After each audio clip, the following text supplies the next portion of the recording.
এর এক সপ্তাহ বাদেই চারুলতাকে দেখতে ছেলের বাড়ি থেকে লোক এসেছিল।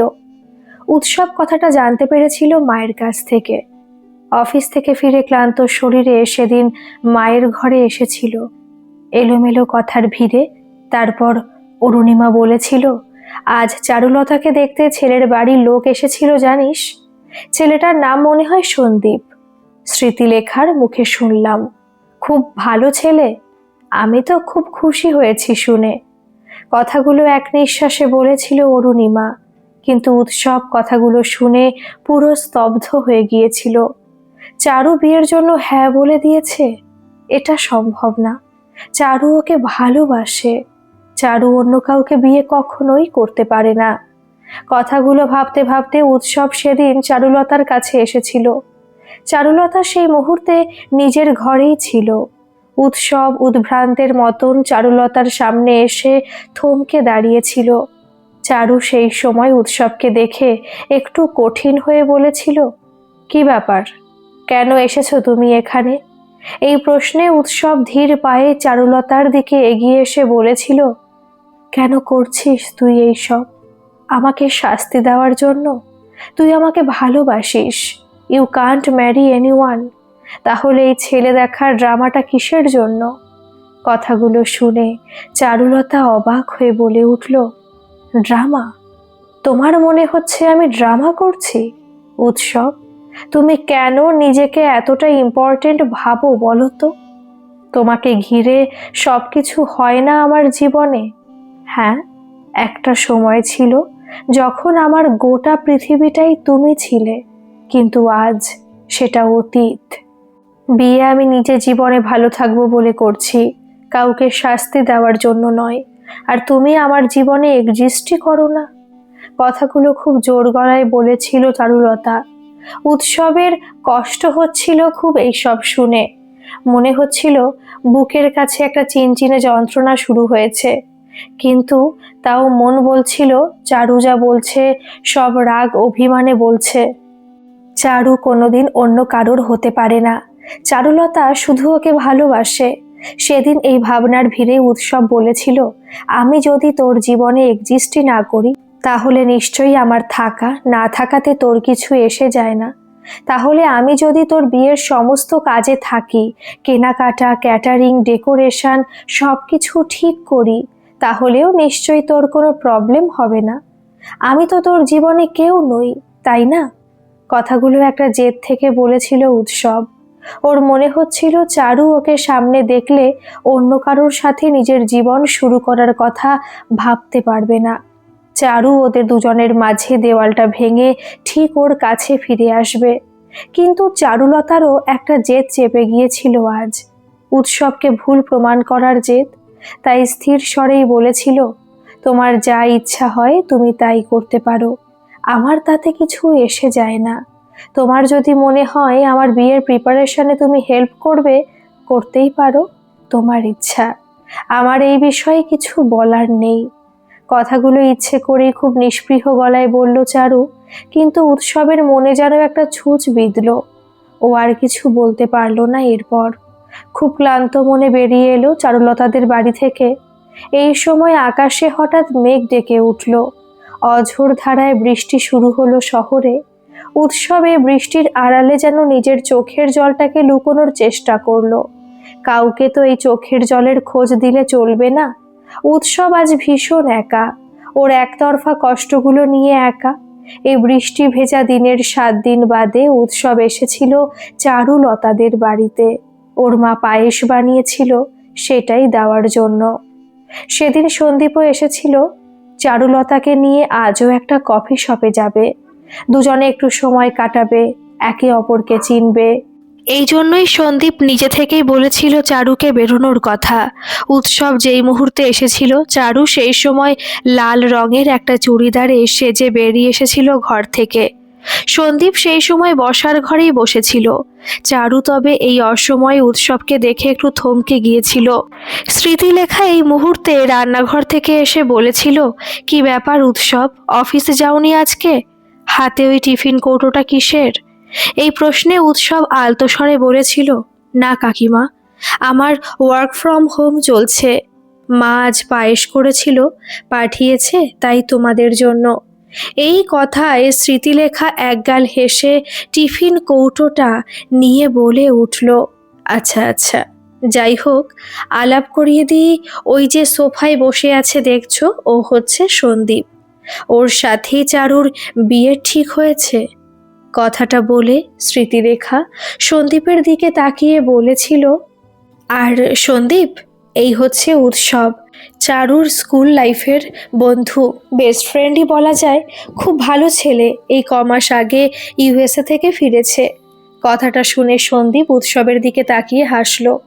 উৎসবও এই সময় জোর করেই অল্প হাসার চেষ্টা করলো, কিন্তু মনে মনে অদ্ভুত একটা যন্ত্রণা শুরু হয়েছিল এখন। চারু কি এই ছেলেটার সাথে কোথাও বেরোচ্ছে? প্রশ্নটা মনে আসতেই স্মৃতিলেখা চারু আর সন্দীপের দিকে তাকিয়ে বলল, নাও নাও, তোমরা দেরি করো না, বেরিয়ে পড়ো। ছেলেটা কখন থেকে এসে অপেক্ষা করছে চারু তোর জন্য। কথাগুলো শুনে উৎসব কিরকম স্থির হয়ে গিয়েছিল। তার মানে চারু আর এই ছেলেটা একসাথে টাইম স্পেন্ড করতে যাচ্ছে। কথাটা ভেবে উৎসবের মুখটা অন্ধকার হয়ে গিয়েছিল। চারুলতা সেটা আর চোখে খেয়াল করেছিল, জানে না কেন একটা অজানা খারাপ লাগা ওর মনে এসেও ভিড় করছিল সেই সময়। খুব কঠিন হয়ে সেদিন থাকতে পারেনি আসলে। কিছুটা ধীর পাই এরপর চারুলতা এগিয়ে গিয়েছিল সন্দীপের দিকে। সেদিন উৎসবের সামনে এরপর বেরিয়ে গিয়েছিল ওরা একসঙ্গে। উৎসব সেদিন নিজেকে সামলাতে পারেনি। প্রচণ্ড কষ্ট হচ্ছিল ওর ভেতরে। মনে হচ্ছিল চোখের সামনে চারু অন্য একজনের হয়ে যাচ্ছে একটু একটু করে। আর উৎসবের চারিদিকটা ভীষণ ফাঁকা, একদম নিস্তব্ধ। উৎসবের স্তব্ধতাকে মানতে পারছিল না। তাই আজ সব কষ্ট ভুলতে একটা বারে গিয়েছিল। নেশা হয়তো সবটা ভুলিয়ে দেবে, ক্ষণিকের শান্তি দেবে মনে। এই এলোমেলো চিন্তার ভিড়ে উৎসব ড্রিঙ্ক করেছিল সেদিন। তারপর নেশার ঘোরেই একটা ট্যাক্সি নিয়ে ফিরেছিল ওদের বাড়ির গলির সামনে। সেই সময় সন্দীপ ও চারুলতাকে ড্রপ করতে এসেছিল, তবে রাত হয়ে গিয়েছিল বলে আর বাড়িতে যায়নি। ওই রাস্তার মুখেই নামিয়ে দিয়েছিল চারুলতাকে। তবে সেদিন চারুলতা বাড়ি ফেরার সময় উৎসবকে দেখেছিল রাস্তায়।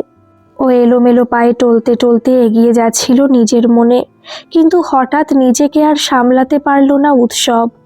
রাস্তায় পড়ে থাকা একটা ইটে হোঁচট খেয়ে পড়ে যাচ্ছিল। তখনই চারুলতা এসে ওকে আঁকড়ে ধরল। উৎসব সেই মুহূর্তে চারুকে দেখে বেশ অবাক হয়ে বলেছিল, আরে তুই চলে এসেছিস? তুই কেমন কাটলো সন্ধেটা? ছেলেটা কি খুব ভালো ছিল? কথাগুলো জড়ানো গলায় বলল উৎসব। চারু এইসব শুনে কিরকম স্তব্ধ হয়ে জিজ্ঞাসা করলো, তুমি ড্রিঙ্ক করেছো? এই প্রশ্নে উৎসব মলিন হেসে বলল, আমি তো খারাপ ছেলে, আমি ড্রিঙ্ক করব এটাই স্বাভাবিক। সেসব ছাড়, তুই বল না, তোর সন্ধেটা কেমন কাটলো? ছেলেটা কি অনেক কথা বলে? আচ্ছা, তোরা কি প্রিন্সেপ ঘাট গেছিলিস? তোর মনে আছে কলেজ শেষে আমরা দুজনে কত যেতাম ওখানে, গঙ্গার ধারে বসে কত গল্প করতাম? আচ্ছা, ওই ছেলেটা জানে তোর ফুচকা কত পছন্দ, আর ফুচকা খাওয়ার পরই তুই আইসক্রিম খেতে ভালোবাসিস, কেশর পেস্তা। কথাগুলো হাসি মুখে নিজের ঘোরে বলে যাচ্ছিল উৎসব।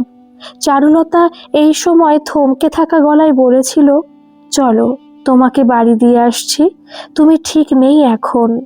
এই কথায় উৎসব হালকা কাঁপা স্বরে বলেছিল, ঠিক আর আমি কোনোদিন হব না চারু, আমার সবটাই ভুল, তাই তো তুই চলে যাচ্ছিস। কিন্তু আমি এত সহজে আশা ছাড়ব না, আমি অপেক্ষা করব তোর জন্য, অপেক্ষা করব রে। কথাগুলো বলতে বলতে উৎসবের চোখ দুটো বুজে আসছিল নেশার ঘোরে। ও আবার নিজেকে সামলাতে না পেরে পড়ে যাচ্ছিল, কিন্তু চারুলতা এসে ওর হাতটা ধরে নিয়েছিল। তারপর নিজে বাড়ি ছেড়ে দিয়ে এসেছিল ওকে। অরুণিমা তো দরজা খুলে ভীষণ স্তব্ধ হয়ে গিয়েছিল ছেলের এরকম অবস্থা দেখে। উৎসব আজ অবধি কখনো এরকম ড্রিঙ্ক করে বাড়ি ফেরেনি। নিজের মনেই কথাটা বলেছিল অরুণিমা। চারু এটা শুনে কি বলবে বুঝতে পারেনি, কিন্তু মনে মনে একটা কথাই মনে হচ্ছিল, তাহলে কি উৎসব ওর কারণে ড্রিঙ্ক করলো? চারু এইসব কখনো চায়নি উৎসবের জন্য। ও শুধু এই ছেলেটার থেকে দূরে থাকতে চেয়েছিল। এই এলোমেলো চিন্তার ভিড়েই সেদিনের রাতটা কেটেছিল। এর কয়েকদিনের মধ্যেই চারুলতার বিয়ের কেনাকাটার জন্য স্মৃতিলেখা অরুণিমা চারুলতাকে নিয়ে গড়িয়াহাটে গিয়েছিল। বিকেলের সময় এ দোকান সে দোকান ঘুরে ওরা বেনারসির দোকানে এসেছিল। সেই মুহূর্তে দোকানে হঠাৎ উৎসব এসে হাজির। চারু তো ওকে দেখে স্থির হয়ে গিয়েছিল। সেই সময় অরুণিমা বলে উঠেছিল, অফিস থেকে বেরোনোর সময় উৎসব আমায় ফোন করেছিল। আমি বললাম, চারুর বিয়ের বাজার করতে গড়িয়াহাট এসেছি। কথাটা শুনেও বলল, গাড়ি নিয়ে আসছে, ওর গাড়িটা থাকলে আর ফিরতেও অসুবিধা হবে না। এই কথায় চারু কয়েক পলক তাকিয়েছিল উৎসবের দিকে। কেন করছে ছেলেটা এরকম? কেন বারবার ওর সামনে এসে সব কাজগুলোকে এতটা কঠিন করে দিচ্ছে? কথাগুলো ভাবতে ভাবতেই খেয়াল করেছিল উৎসবের ফ্যাকাশে মুখটা কিরকম পরাজিত মানুষের মতন দাঁড়িয়ে আছে ওর সামনে। অনেক বছর আগে যখন ওর বাবাকে অ্যারেস্ট করে নিয়ে যাওয়া হয়েছিল, সেই দিনগুলোতে উৎসব এরকম ফ্যাকাশে চেহারা নিয়ে ঘুরে বেড়াতো। কথাটা কিরকম এক লহমায় মনে পড়ে গেল চারুর। তবে এর পরের মুহূর্তেই চারুলতা আবার নিজেকে হিসেবই করে তুলল। না, এই ছেলেটাকে নিয়ে এত ভাববে না ও। নিজের মনে নিজেকে শাসন করলো চারুলতা। কিন্তু সেদিন উৎসব সত্যি একটা হেরে যাওয়া প্রেমিকের মতন দাঁড়িয়েছিল চারুলতার সামনে। চারু যখন এক এক করে বিভিন্ন রঙের বেনারসিগুলো নিজের গায়ে ফেলে দিচ্ছিল, উৎসব নিষ্পলকভাবে তাকিয়েছিল ওর দিকে। তারপর যখন একটা লাল রঙের বেনারসি চারু তুলে নিল, উৎসব নিজের মনেই বলে উঠেছিল সেই মুহূর্তে, এই রঙটা খুব সুন্দর, তোকে খুব মানাচ্ছে। চারুলতা এই কথার কোনো উত্তর দিতে পারেনি। তবে ওর মনেও অজানা একটা কষ্ট শুরু হয়েছিল, কারোর থেকে দূরে চলে যাওয়ার কষ্ট। সেদিন এরপর ওরা বিয়ের কার্ডের দোকানে গিয়েছিল। এই সময় স্মৃতিলেখা হাসি মুখে বলেছিল, চারুর বিয়ের কার্ড কিন্তু উৎসবে সিলেক্ট করবে। কি সুন্দর ছবি আঁকতো, আর্টিস্টিক সেন্স ওর খুব ভালো। এই কথায় উৎসবের দুহাত মুঠো হয়ে গিয়েছিল হঠাৎ একটা চাপা যন্ত্রণায়। কিন্তু তাও মুখে একটা মিথ্যে হাসি ধরে রেখে ও চারুলতার বিয়ের কার্ড পছন্দ করেছিল নিজে। চারুর চোখের কোণেও সেই মুহূর্তে কয়েক কুচি জল এসে ভিড় করেছিল। কেন এলো উৎসব এখানে? কি দরকার ছিল নিজেকে আর ওকে এরকম একটা পরিস্থিতির মধ্যে ফেলার? কথাগুলো বেহিসেবি ভাবেই মনে হচ্ছিল ওর। তবে কিছুটা সময়ের ভিড়ে স্মৃতিলেখার অরুণিমা তত্ত্বের ট্রে কিনতে একটা দোকানে গিয়েছিল যখন, সেই সময় উৎসব আর চারুলতা একা হয়ে দাঁড়িয়েছিল রাস্তায়। এই মুহূর্তে চারু নিজেই বলে উঠেছিল, কেন এসেছো তুমি এখানে, বলবে? কি চাও তুমি? তুমি যখন শুনলে আমার বিয়ের কেনাকাটা করার জন্য গড়িয়াহাট এসেছি, তখন তোমার এখানে আসার কি দরকার ছিল? এই প্রশ্নে উৎসব স্থির স্বরে বলল, কেন? তোর বিয়ে বলে কথা, এত কাজ, আর আমি আসবো না? তুই তো আমার সমস্ত খারাপ ভালো সময় আমার সাথে ছিলিস, তাহলে আমি কেন বাদ যাই? কথাটা উৎসব মলিন হেসে বলল। এই কথায় চারু বেশ রেগেই বলল, প্লিজ থামো। কেন সিচুয়েশনটাকে এতটা কমপ্লিকেটেড করছো? কি লাভ এইসব করে? এই কথায় উৎসব শান্ত গলায় বলল, আমি কে সিচুয়েশন কমপ্লিকেটেড করার? আমি তো তোর জীবনে কেউ নই। আমার থাকা না থাকায় তোর কি কিছু এসে যায় না? কথাগুলোর কোনো উত্তর চারু দিতে পারল না এই মুহূর্তে। ঠিকই তো, ও রিয়াক্ট কেন করছে এইভাবে? উৎসবকে এতটা গুরুত্ব দেওয়ার তো কিছু নেই। না, চারু কোনোভাবেই এই ছেলেটাকে নিয়ে ভাববে না। উৎসবের জন্য ওর মনে কোনো চিন্তা, কোনো খারাপ লাগা কিছুই নেই। কথাগুলো মনে মনে যেন নিজেকে শাসন করেই বলল চারুলতা। তবে এরপর ধীরে ধীরে ওর বিয়ের দিনটাও এগিয়ে এলো। অরুণিমা এর মাঝে একদিন চারুকে আইবুড়ো ভাত খাওয়ানোর জন্য নেমন্তন্ন করেছিল। চারু মুখের ওপর না বলতে পারেনি, কিন্তু ভীষণ একটা অস্বস্তির মধ্যে পড়েছিল। ওই বাড়ি যাওয়া মানে আবার উৎসবের মুখোমুখি হওয়া, কিন্তু না গেলে অরুণিমা কাকিমা কষ্ট পাবে। তাই এলোমেলো চিন্তার ভিড়ে যেতেই হয়েছিল সেই রবিবারের দুপুরে। সেদিন উৎসবই দরজা খুলে দিয়েছিল ওকে। চারুর সামনে ছেলেটা যতটা সম্ভব স্বাভাবিক থাকার চেষ্টা করছিল। মুখে আলতো হাসি নিয়ে সেই দুপুরটা ও চারুলতার সামনে দাঁড়িয়েছিল। অরুণিমা সেদিন চারুকে খেতে দিয়ে বলেছিল, সমস্তটা উৎসব বাজার করে এনেছে। আমি তো প্রথমে বলেছিলাম তোকে গলদা চিংড়ি খাওয়াবো, কিন্তু উৎসব শুনেই বলল তোর নাকি গলদা চিংড়ি না বাগদা চিংড়ি পছন্দ। আজ সকালেই বাজার করে নিয়ে এসেছে। আর তোর ফেভারিট আম দই আর জল ভরা তোদের কলেজের সামনের মিষ্টির দোকান থেকে নিয়ে এসেছে। ওখানকার মিষ্টি নাকি তুই খুব ভালোবাসিস। কথাগুলো হাসি মুখে বলেছিল অরুণিমা, কিন্তু চারুলতা এইসব শুনে কয়েক সেকেন্ড স্তব্ধ হয়ে গিয়েছিল। উৎসবের এতদিন বাদেও এইসব মনে আছে? ওর পছন্দ অপছন্দ, খারাপ লাগা ভালো লাগা, সেদিনও মাঝে মাঝে খেয়াল করেছিল ছেলেটাকে। আলতো হাসির আড়ালে থমথমে মুখটা আড়াল করেও করতে পারছিল না উৎসব। সেদিন এর মাঝেই খাওয়া শেষ হতে অরুণিমা চারুর হাতে একটা শাড়ি দিয়ে বলেছিল, এটা পরিস কিন্তু, তোর বন্ধুই পছন্দ করেছে তোর জন্য। রংটা পছন্দ হয়েছে তো? কথাগুলো শুনে চারু একবার উৎসবের দিকে তাকিয়েছিল, তারপর আস্তে গলায় বলেছিল, হ্যাঁ খুব সুন্দর হয়েছে। উৎসব সেই মুহূর্তে নিজেকে সামলাতে পারেনি। হাজারটা টুকরো কাজ এসে বিঁধেছিল মনে। উৎসব এই খারাপ লাগার ভিড়ে নিজের অজান্তেই টেবিলে রাখা সবজি কাটার ছুরিটা আঁকড়ে ধরেছিল অন্যমনস্ক হয়ে, আর রক্তাক্ত করে ফেলেছিল নিজেকে। যদিও মনের যন্ত্রণা এতটাই বেশি ছিল যে এই হাত কেটে যাওয়ার যন্ত্রণা অতটা বুঝতে পারেনি ঠিক, কিন্তু চারু খেয়াল করেছিল হঠাৎ উৎসবের হাত থেকে রক্ত পড়ছে অঝরে। ও বেশ জোরে বলে উঠেছিল উৎসবের কাছে এসে, তোমার হাত কাটলো কি করে এইভাবে? ব্লিডিং হচ্ছে তো খুব। এই কথায় অরুণিমাও খেয়াল করলো ছেলের হাত থেকে রক্ত পড়ছে, আর ডাইনিং টেবিলে পড়ে থাকা ছুরিটা সেই রক্তেই মনে হয় লাল হয়ে গেছে। ও সঙ্গে সঙ্গে ছেলের কাছে এসে এলোমেলো হয়ে বলল, কোন দিকে থাকে তোর মন? সবজি কাটার ছুরিটায় নিজের হাত কেটে ফেললি? ইস, কত রক্ত পড়ছে। এই কথাই উৎসব মাকে শান্ত করে বলল, সামান্য কেটে গেছে, কিছু হয়নি এমন, এত চিন্তা করার কিছু নেই। এই কথায় চারুলতা হঠাৎ বেশ শাসন দেখিয়েই বলে উঠল, থামবে তুমি? কাকিমা, একটু ফার্স্ট এড বক্সটা নিয়ে আসো না প্লিজ, আমি হাতটা ব্যান্ডেজ করে দিচ্ছি। কথাটাই অরুণিমার সাথে সাথেই বলল, হ্যাঁ হ্যাঁ এক্ষুনি নিয়ে আসছি। সত্যি কি যে করে না ছেলেটা। কথাগুলো নিজের মনে বলতে বলতেই অরুণিমা পাশের ঘরে গিয়েছিল। সেই সময় চারু উৎসবের কাটা জায়গাটা শক্ত করে চেপে ধরে রেখেছিল, রক্ত পড়াটা যাতে কোনোভাবে বন্ধ করা যায়, কিন্তু উৎসব হাতটা ছাড়িয়ে নিয়েছিল নিজের। তারপর শান্ত গলায় বলেছিল, এমন কিছু কাটেনি, ঠিক হয়ে যাবে। চারু সেই মুহূর্তে উৎসবের হাতটা জোর করে নিজের কাছে নিয়ে বলেছিল, হয়নি মানে? এতটা কেটে গেছে, চুপ করে দাঁড়াও এক জায়গায়। কথাটা যেন অর্ডারের সুরে বলল চারুলতা, কিন্তু উৎসব এই মুহূর্তে নিজেকে আর সামলাতে পারল না। চারুর এই স্পর্শকে অগোছালো করে দিয়েছিল, তাই থমকে থাকা গলায়ও জিজ্ঞাসা করে উঠেছিল, এখনো বলবি ভালোবাসিস না? আমার এইটুকু হাত কেটে গেছে বলে তোর এত চিন্তা? তুই কেনই বিয়েটা করছিস চারু? আমাকে আর কতটা শাস্তি দিতে চাস? প্রশ্নগুলো শুনে চারু উৎসবের হাতটা ছেড়ে দিয়েছিল আচমকা। তারপর কিছুটা নিজেকে জোর করে গুছিয়ে বলেছিল, না, আমি তোমাকে ভালোবাসি না। যে আমাকে একদিন নিজের জীবনের ভুল বলে ফিরিয়ে দিয়েছিল, তার জন্য আমার মনে কোনো ফিলিংস নেই। আমি আসছি।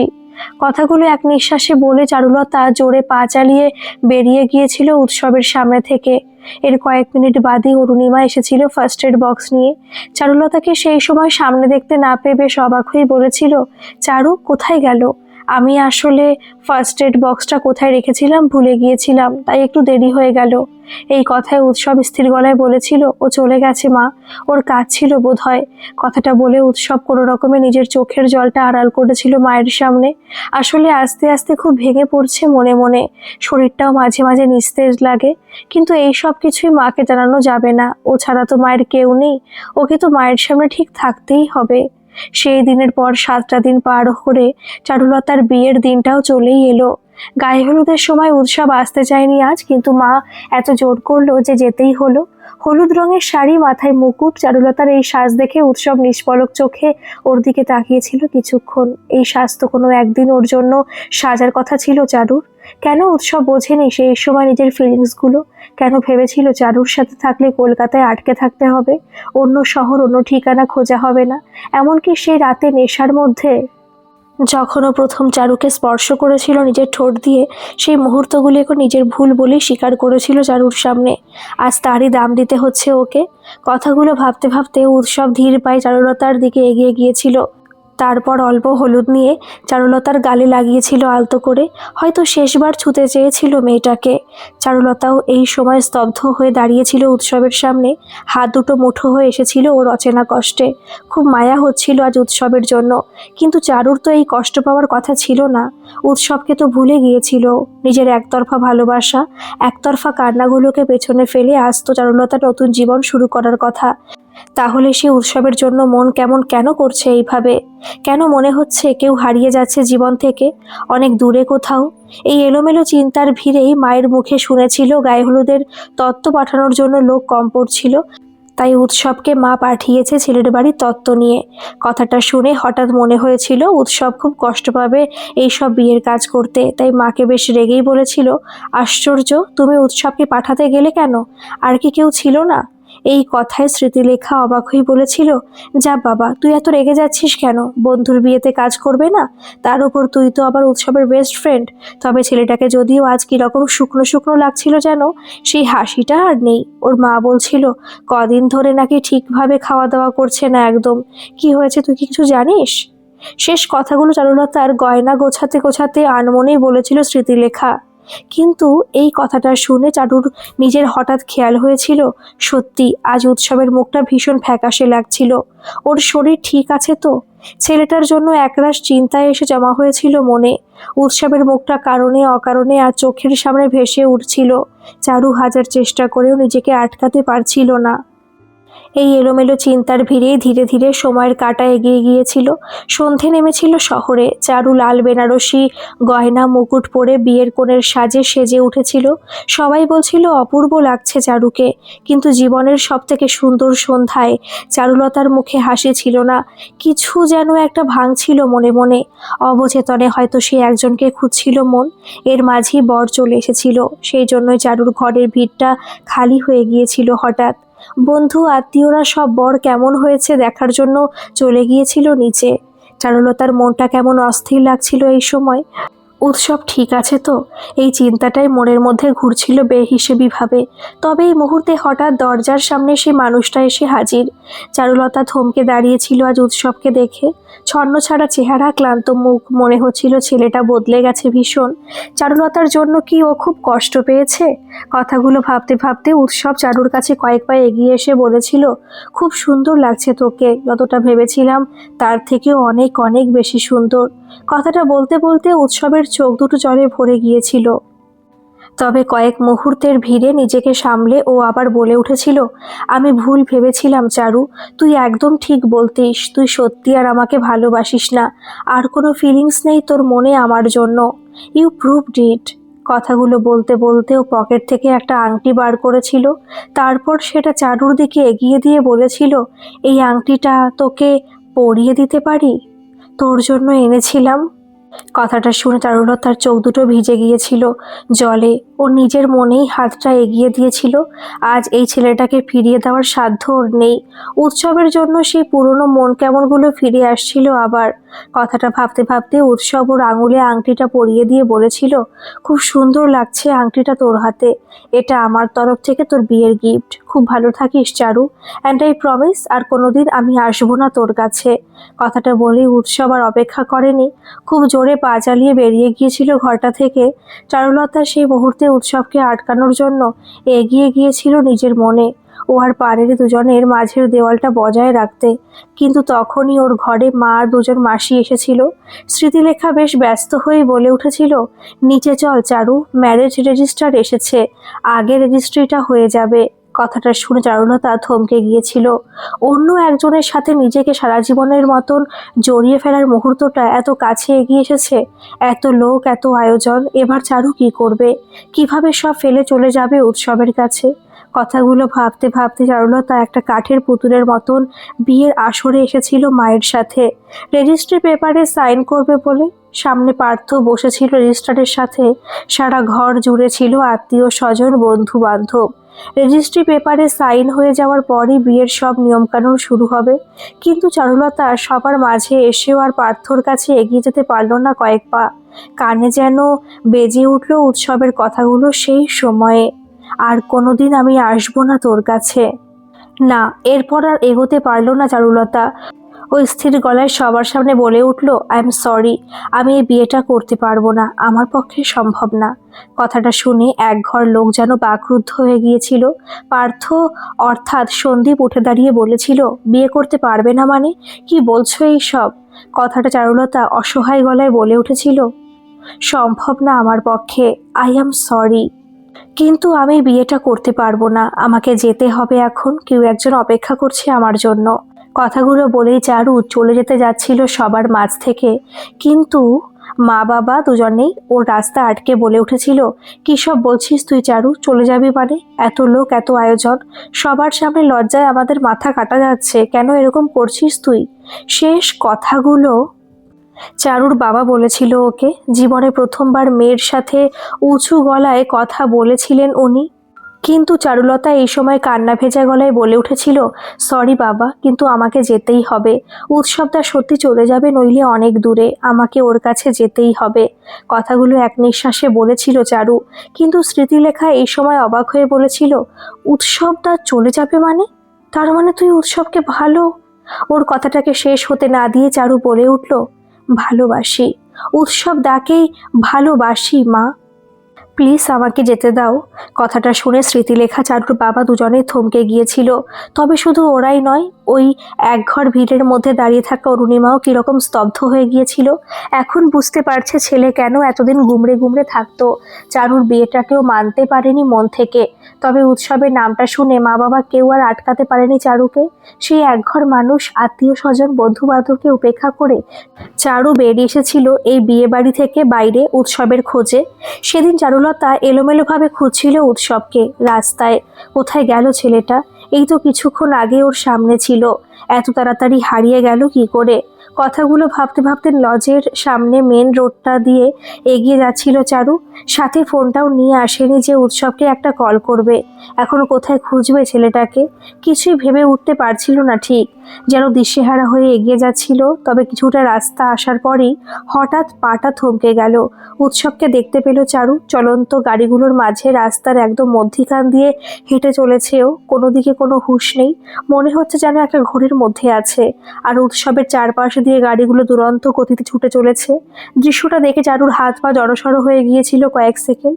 যদি একটা গাড়ি এসে উৎসবকে ধাক্কা মেরে দেয়, কথাটা ভেবেও কোনোভাবে নিজেকে সামলে উৎসবদা বলে চেঁচিয়ে উঠেছিল, কিন্তু উৎসব সেই ডাক শোনেনি আজ। ও কিরকম এলোমেলো ভাবে এগিয়ে যাচ্ছিল একটা শেষের দিকে। চারুলতা এবার আর স্থির হয়ে দাঁড়িয়ে থাকেনি, উৎসবের কাছে ছুটে যাওয়ার চেষ্টা করেছিল, কিন্তু একের পর এক ট্যাক্সি, বাস, গাড়ি চারুলতার সামনে চলে আসায় ও কোনোভাবেই ছেলেটার কাছে পৌঁছতে পারছিল না এই মুহূর্তে। আর তখনই খেয়াল করেছিল একটা টাটা সুমো উল্টো দিক থেকে উৎসবের দিকে প্রচণ্ড গতিতে এগিয়ে আসছে।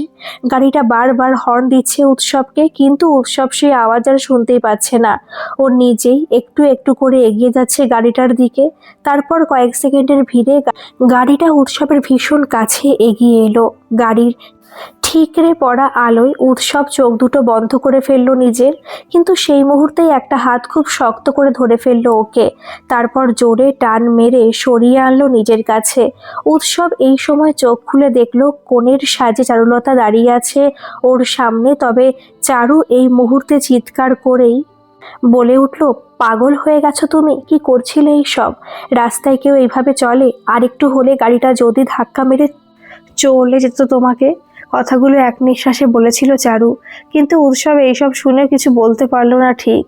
চোখের সামনেটা আবছা হয়ে এলো হঠাৎ। উৎসবের সারা শরীর যেন নিস্তেজ হতে শুরু করলো। ও আর নিজেকে সামলাতে পারলো না। চারুর ওপরে নিজের সমস্ত শরীরের ভার ছেড়ে দিল। চারুলতা এই সময় কিছু বুঝতে পারল না প্রথমে। ও কোনো মতে উৎসবকে আঁকড়ে ধরলো, আর তারপর খেয়াল করলো ছেলেটার নাক থেকে রক্ত পড়ছে, শরীরে কোনো সার নেই। চারুলতা দৃশ্যটা দেখে সেই দিনের কথা মনে পড়ে গেল। উৎসবের বাবা যেদিন মারা গিয়েছিল সেদিনও ছেলেটা এইভাবে অজ্ঞান হয়ে গিয়েছিল না? তাহলে কি আজও উৎসব? না, আর ভাবতে পারল না চারু। বুকটা কেঁপে উঠল কেমন। ও চিৎকার করে এবার লোকজন ডাকতে শুরু করলো হেল্পের জন্য। তারপর রাস্তার লোকের সাহায্যে কোনো রকমে একটা ট্যাক্সি জোগাড় করে উৎসবকে নিয়ে গেল হসপিটালে। এই মাঝের সারাটা রাস্তা চারু উৎসবের জ্ঞান ফেরানোর চেষ্টা করেছে, ওর হাতে হাত ঘষে, ওর চোখে মুখে জল ছিটিয়ে, কিন্তু কোনোভাবেই উৎসব সাড়া দেয়নি। ছেলেটা একদম উত্তরহীন হয়ে পড়েছিল চারুর সামনে। এই সময় চারু নিজের ওপর রাগ উঠছিল। ডাক্তারের বলা সেই পুরনো কথাগুলো মনে পড়ছিল বারবার। উৎসব খুব বেশি মানসিক চাপ, স্ট্রেস সহ্য করতে পারবে না কোনোদিন। ওর নার্ভাস ব্রেকডাউন হয়ে যেতে পারে। তাহলে কি এই বিয়ে, এত আয়োজন চারুলতার বারবার উৎসবের থেকে মুখ ফিরিয়ে থাকা, ওকে ফিরিয়ে দেওয়া, এই সবই উৎসবকে অসুস্থ করে তুলছিল। চারুলতা এই সব কিছুই এতদিন বুঝতে পারেনি, নাকি সব দেখেও খেয়াল করেনি। কথাগুলো ভাবতে ভাবতে চারু উৎসবের নাকের কাছে রুমালটা চেপে ধরেছিল। ছেলেটার নাক থেকে সমানে রক্ত পড়ে যাচ্ছে, হাত পা ঠান্ডা হয়ে আসছে। চারুলতা এই সময় খুব ভয় পেয়ে ভীষণ শক্ত করে জড়িয়ে ধরেছিল উৎসবকে। কান্না ভেজা গলায় বলেছিল শুধু, আই এম সরি উৎসবদা, প্লিজ ফিরে এসো প্লিজ। সেদিন তবে উৎসবকে হসপিটালে নিয়ে আসার পর ওকে বেশ কিছুক্ষণ অক্সিজেন সাপোর্টে রাখতে হয়েছিল। চারু দরজার বাইরে থেকে থমকে দেখছিল ছেলেটার হাতে স্যালাইনের চ্যানেল, মুখে অক্সিজেন মাস্ক। সত্যি কি এইসবের খুব দরকার ছিল? উৎসবকে কি চারু নিজের পুরনো রাগ, পুরনো অভিমানের জন্য জেনে বুঝেই পর্যায়ে নিয়ে এসেছে? কথাগুলো ভাবতে ভাবতেও প্রায় 2 ঘন্টা অপেক্ষা করেছিল নার্সিংহোমের করিডোরে। এর মধ্যে মা, বাবা, অরুণিমা, কাকিমা সবাই চলে এসেছিল হসপিটালে। চারুই ফোন করে জানিয়েছে সবাইকে। সেদিন অরুণিমা কাঁদতে কাঁদতে বলে উঠেছিল, ওর বাবার চলে যাওয়া ছেলেটাকে আমার শেষ করে দিল। সেদিন থেকে রোজ নার্ভের ওষুধ চলে। তারপরেও ইউএসএতে এরকম হয়েছিল 2বার। অফিসে সেন্সলেস হয়ে গিয়েছিল। ছেলেটা আমার কোনোদিনও দেশে গিয়ে ভালো থাকেনি, কখনো মন খুলে হাসতো না, গুমড়ে গুমড়ে থাকতো। ভেবেছিল বাইরে গেলে কলকাতা সব স্মৃতি হয়তো ভুলে যাবে, কিন্তু সেটা হয়নি। আরো বেশি করে জড়িয়ে গিয়েছিল এই শহরটার সাথে, চারুর সাথে। সেই সময় প্রত্যেকদিন চারুর কথা বলতো, কখনো খেতে বসে, কখনো সকালে ঘুম থেকে উঠে। আমি ভাবতাম খুব ভালো বন্ধু তো, তাই মিস করছে হয়তো। কিন্তু আজ বুঝলাম উৎসব ওকে কতটা ভালোবাসে, তাই আজ নিজের এই অবস্থা করেছে অবশেষে। কথাগুলো বলতে বলতে ডুকরে কেঁদে উঠেছিল অরুণিমা। স্মৃতিলেখা ওকে গিয়ে জড়িয়ে ধরেছিল সঙ্গে সঙ্গে। তবে স্মৃতিলেখার আর চারুর বাবার কিছুই যেন বলার ছিল না ঠিক। এ কোন মান অভিমানের খেলা চলছিল উৎসবের সাথে চারুর? মেয়ে নিজেই বিয়েতে হ্যাঁ বলল, তারপর এত আয়োজন, তারপর নিজেই সব ফেলে চলে গেল উৎসবের কাছে। এদিকে ছেলেটা এরই মধ্যে নিজের এই অবস্থা করে ফেলল। কথাগুলো ভেবে উৎসবের জন্যই খারাপ লাগছিল খুব। তবে সব থেকে বেশি কষ্ট হচ্ছিল চারুর। উৎসবের মায়ের মুখে এত কিছু শুনে ও যেন স্তব্ধ হয়ে গিয়েছিল। এর মানে উৎসব কোনোদিন ইউএসএতে ভালোই থাকেনি, ও কলকাতা ফিরেছিল শুধু চারুলতার জন্য। আর চারু বোকার মতন এতদিন কিছুই বিশ্বাস করেনি, উৎসবকে শুধু নিজের থেকে দূরে সরিয়ে রেখেছে। যত রকম ভাবে ছেলেটাকে কষ্ট দেওয়া যায় দিয়েছে। কথাগুলো ভেবে নিজের এতটা অপরাধবোধ হচ্ছিল। তখনই ডাক্তার এসেছিল করিডোরে ওদের সাথে কথা বলার জন্য। অবশেষে 2 ঘন্টা বাদে উৎসবের জ্ঞান ফিরেছে, যদিও কথা বলার মতন অবস্থায় নেই। আরও কিছুটা সময় লাগবে, কিন্তু চিন্তার আর কোনো কারণ নেই। ঠিক সময়ে ট্রিটমেন্ট শুরু হয়েছিল বলেই বাড়াবাড়ি কিছু হয়নি। ডাক্তারের কথাগুলো শুনে সবাই যেন প্রাণ ফিরে পেয়েছিল। চারুলতা আর নিজেকে সামলাতে না পেরে বসে পড়েছিল সামনের বেঞ্চটায়। একটা খুব বড় পাথর যেন বুক থেকে নেমেছিল। সেদিন আরো 2 ঘন্টা বাদে উৎসব আরো কিছুটা স্টেবল হওয়ার পর ডাক্তার যখন পারমিশন দিয়েছিল উৎসবের সাথে কেউ একজন দেখা করতে যেতে পারে, সেই সময় অরুণিমা এসেছিল চারুলতার কাছে। তারপর ওর হাত দুটো ধরে বলেছিল, তুই যা ভেতরে, ও এখন তোকে দেখলে সব থেকে বেশি খুশি হবে। এই কথায় চারু অপরাধ বোধে জড়িয়ে ধরেছিল অরুণিমাকে ভেজা চোখে। সত্যি আজ এত কিছুর পর এই মানুষটা নিজে না বললে ও হয়তো যেতে পারতো না উৎসবের কাছে। কথাগুলো ভাবতে ভাবতে মা বাবার দিকেও তাকিয়েছিল এক পলক চারু। এই মানুষ দুটো আজ ওর জন্য অনেক প্রশ্নের মুখোমুখি হয়েছে। একটা বাঙালি মধ্যবিত্ত পরিবারের মেয়ে বিয়ে ভেঙে দিয়ে বেরিয়ে যাচ্ছে বিয়ের সন্ধ্যায়। এটা একটা ভীষণ বড় ধাক্কা। কিন্তু মা বাবাও আর আটকায় না চারুকে। ওরা বুঝেছিল ছেলে মেয়ে দুটো একে অপরকে ভীষণ পরিমাণে ভালোবাসে, আর সেই জন্যই হয়তো এই মান অভিমানের পর্বটা এত দূর গড়িয়েছে। তাই ওরা দুজনেই এই মুহূর্তে চোখের ইশারায় চারুকে বুঝিয়েছিল উৎসবই ওর আসল গন্তব্য। সেদিন এরপর চারু আর 1 সেকেন্ডও অপেক্ষা করেনি, ভীষণ জোরে পা চালিয়ে সামনের ওই লম্বা করিডোরটা অতিক্রম করে পৌঁছে গিয়েছিল উৎসবের কেবিনের সামনে। তারপর ধীর পায়ে দরজা খুলেছিল কেবিনের। উৎসব ক্লান্ত শরীরে শুয়েছিল সামনে, হাতে এখনো স্যালাইন চলছে। চারু সেই মুহূর্তে নিস্তব্ধ হয়ে এগিয়ে গিয়েছিল উৎসবের কাছে। তারপর আলতোভাবে উৎসবের কপালে হাত রেখেছিল নিজের। একটা চেনা স্পর্শে উৎসব সেই সময় চোখ খুলে তাকিয়েছিল। ও যেন একটা ঘোরের মধ্যেই ছিল। চারুকে দেখে বেশ অবাক হয়ে ভীষণ ক্লান্ত স্বরে বলেছিল, তুই এসেছিস? আজ তো তোর বিয়ে, তুই এখানে কেন এসেছিস? এই কথা চারুলতা থমথমে গলায় বলেছিল। আমার তো তোমার কাছেই আসার কথা ছিল উৎসবদা, সরি অনেকটা দেরি হয়ে গেল। কথাটা শুনে উৎসব যেন কিছু বুঝতে পারেনি ঠিক। ও নিজের মনেই বলে উঠল, মানে তুই এসব কি বলছিস? এই প্রশ্নে চারুলতা উৎসবের হাতটা শক্ত করে ধরে বলল, আমি বিয়েটা ভেঙে দিয়েছি, আমি তোমাকেই ভালোবাসি, সেই আগের মতোই। এত বছরে কিছু বদলায়নি, শুধু পুরনো কষ্টগুলোর জন্য এটা মানতে পারছিলাম না, নিজেই নিজেকে মিথ্যে বলছিলাম, তার সাথে তোমাকেও মিথ্যে বলেছি। রোজ এটাই প্রমাণ করার চেষ্টা করেছি তোমার সামনে যে ভালোবাসি না, কিন্তু এই মিথ্যেটাকে সত্যি করতে গিয়ে তোমাকে যে এত বেশি হার্ট করে ফেলছিলাম এটা বুঝিনি, বিশ্বাস করো। তুমি যখন নিস্তেজ হয়ে আমার সামনে লুটিয়ে পড়লে তখন বুঝলাম অনেক বেশি কষ্ট দিয়ে ফেলেছি তোমাকে, and I am really sorry for everything. কথাগুলো বলতে বলতে চারুলতা কেঁদে ফেলেছিল ভীষণ, কেমন দম বন্ধ করা কষ্ট হচ্ছিল ওর। উৎসব এটা দেখে খুব ব্যস্ত হয়ে পড়েছিল সেই সময়। ও এলোমেলো ভাবে বলে উঠেছিল, কিছু হয়নি আমার, একদম ঠিক আছি আমি, তোর কোনো দোষ নেই চারু, আমি ঠিকভাবে ওষুধ খাইনি বলেই এত কিছু। কথাগুলো বলতে বলতে ওই দুর্বল শরীর নিয়েই ওঠার চেষ্টা করছিল, কিন্তু চারু জলে ভেজা আবছা চোখে সেটা দেখেই উৎসবকে খুব শক্ত করে জড়িয়ে ধরলো সেই মুহূর্তে। এতদিনের সমস্ত অভিমানের দেওয়াল ভেঙে উৎসবকে আঁকড়ে ধরলো ভীষণভাবে। উৎসব চারুলতাকে হঠাৎ এত কাছে পেয়ে চুপ হয়ে গিয়েছিল, কেমন মনে হচ্ছিল যেন স্বপ্ন দেখছে। চারু সেই সময় চোখ বন্ধ করে উৎসবের ঠোঁটে আলতোভাবে স্পর্শ করেছিল নিজের ঠোঁট। ও উৎসবকে ভালোবাসতে চেয়েছিল নিজের স্পর্শে, নিজের আলতো ছোঁয়ায়। উৎসব সেই মুহূর্তটায় হারিয়ে গিয়েছিল আজ, মনে হচ্ছিল এক যুগ বাদে দেখা হয়েছে দুজনের। সব ভুল দূরে সরিয়ে রেখে, সব যন্ত্রণা ভুলে নতুন করে শুরু হয়েছে একটা গল্প, একটা ভালোবাসার গল্প। গল্পটি কেমন লাগলো অবশ্যই কমেন্ট করে জানাবেন, আর ভালো লাগলে একটা সাবস্ক্রাইব করে আমার পাশে থাকবেন। ধন্যবাদ।